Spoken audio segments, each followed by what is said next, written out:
para ma-afford yung open heart surgery, makapunta sa doktor, makabili ng gamot. Kaya eto na lang gagawin ko. Sana after 50 years, yung pangarap ng nanay ko na madagdagan to at yung bawat region or at least bawat island group sa Visayas and Mindanao, dapat magkaroon ng Philippine Heart Center. Sa mga panahon na yan, hindi kayang isalba kahit gano'n pa kadami yung pera mo, hindi kayang kahit ikaw pa pinakasikat, pinakamatalino, pinakamayaman. Happy ako. Ako na sa 2,160 at nabibigyan natin ng pag-asa ng mga bata. At Merry Christmas sa aming lahat.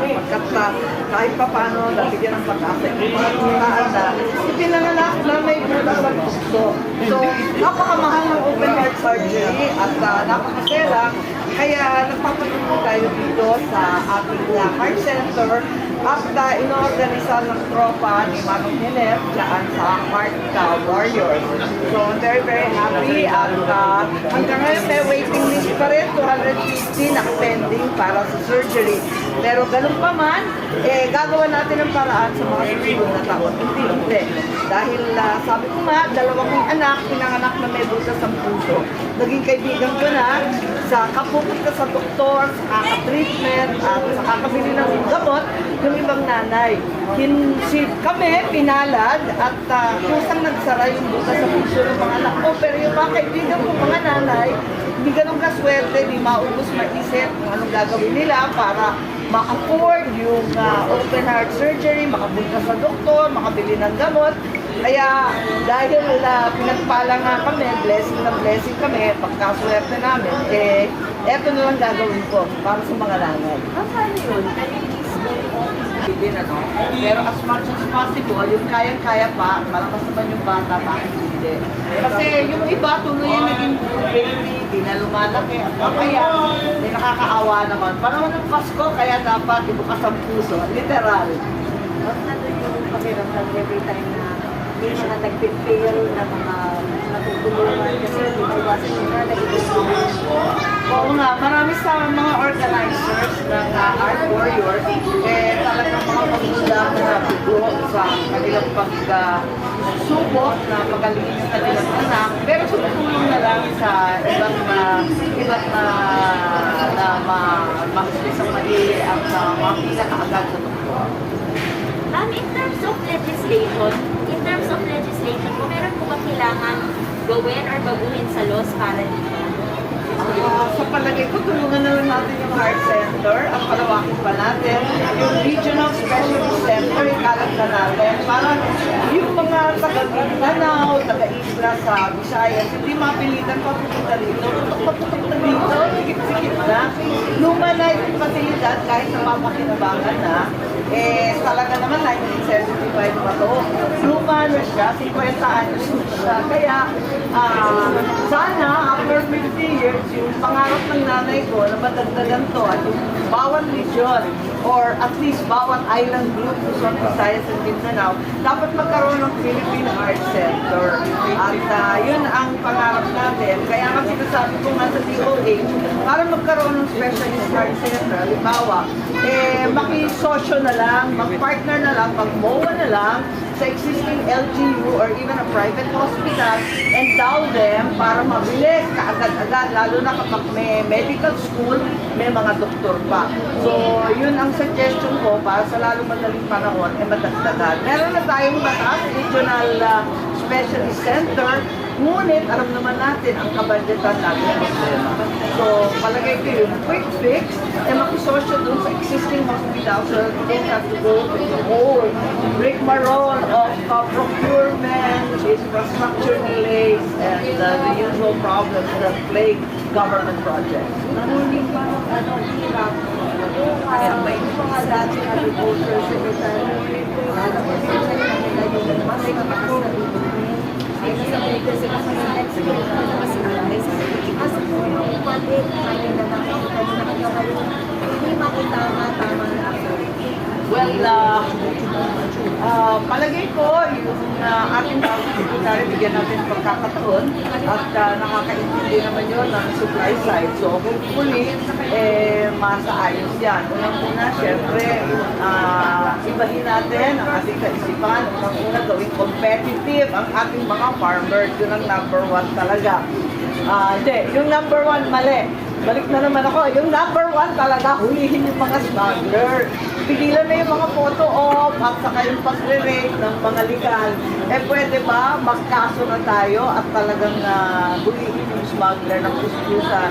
Kasi nakakalito na yung legal na importer, siya na rin yung smuggler, siya pa rin yung nag-inspection at nagdedeklara na may shortage. Ikalawa, pagtibayin yung ating mga magsasaka kasi very uncompetitive ang ating agricultural infrastructure investment. Halimbawa sa irigasyon, sa mga dam, halos walang bago eh. Ang tagal-tagal na, very deteriorated na ang Angat, Magat, Pagkabangan. Lahat yan, naluluma na, sinauna pa yan, dekada 70. Tapos, syempre, baguhin natin ang ating isipan na buy local muna bago mag-import ng import para maging matik na sa atin. Basta may kulang, import. Paano kung ayaw na magbenta? Paano kung kinapos tayo ng pera? Kasi daw nga yung Black WTO daw, yung rason natin, kailangan natin mag-import. Wala naman nagsasaad na kapag pag pumayag ang isang bansa na mag-import, wala naman nagsasabi na wala na tayong karapatan mag-regulate. Siyempre may imported, pero kapag kailangan may imported, pero i-minimize ang amount. Pagkatapos nun, unti-unti, huwag naman ibagsak lahat sa panahon ng anihan. Huwag naman, kasi parang hindi na tama. So the quantity, also the timing, lahat yan dapat i-project na tayo. Hanggang sa parang 4 na lang po kaming natira. And we are so lucky that our baby has survived, no? In the help of God. Siyempre, prayers lang tanging kakampi natin dyan. Sa mga panahon na yan, hindi kayang isalba kahit gano'n pa kadami yung pera mo, hindi kayang kahit ikaw pa pinakasikat, pinakamatalino, pinakamayaman. Kasi po, katabi po namin doon, natutulog sa sahig, anak ng mayor, anak ng vice mayor, lahat po pantay-pantay kapag may sakit ka na. So, sabi nga ni Bill Gates, sino nga yung sa Apple? Newton. Si Steve Jobs, si Newton, masakit ng patay yun. Apple kasi. Sabi ni Steve Jobs, di ba? Sobrang yaman ni Steve Jobs eh. Pagka marami ka na daw pera, pumunta ka na sa iba't ibang lugar, mag-spend ka ng time sa pamilya mo. Dahil kapag may sakit ka na, kahit na anong dami ng pera mo, hindi ka niyang kayang isalba. Kahit gano'ng kadami yung lupang binili mo, pag tayo po nawala sa mundo, 6 feet lang yung kalalagyan natin. Hindi mo pa yan madadala sa kabilang buhay. So habang nabubuhay tayo, dapat gumagawa tayo ng kabutihan sa kapwa natin. How grateful are you, ma'am, na isa kayo sa mga beneficiary na tulungan sa Office of Shutter Aid sa help na nito ng hard work? Thank you so kay Senator Washington. Kasi po, natutunan ko yung buhay na ito. It's okay, ma'am. Natutunan ko yung buhay na ito. Sana namin wala lang ang report sa para inopera nyo. Nag-update po kami kasi information siya nung pinanganak sa person na may sakit na sakit. Ano? Kumusta na po kayo? Kumusta na yung anak niyo ngayon? Ngayon na kasi nagagawa na niya. Dati po, lakad lang. Hindi mo sa kanya. Ngayon, nagagawa na siya. Nag-sarili na, very active na siya. Na siya napapag. Hello, how are you? Anong sabi mo na magaling ka na rin?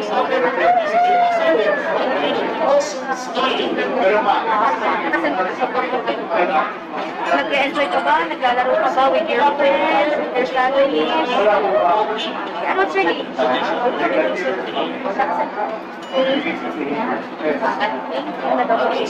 Si Sir Brown. Thank you, ma'am. Thank you, ma'am, for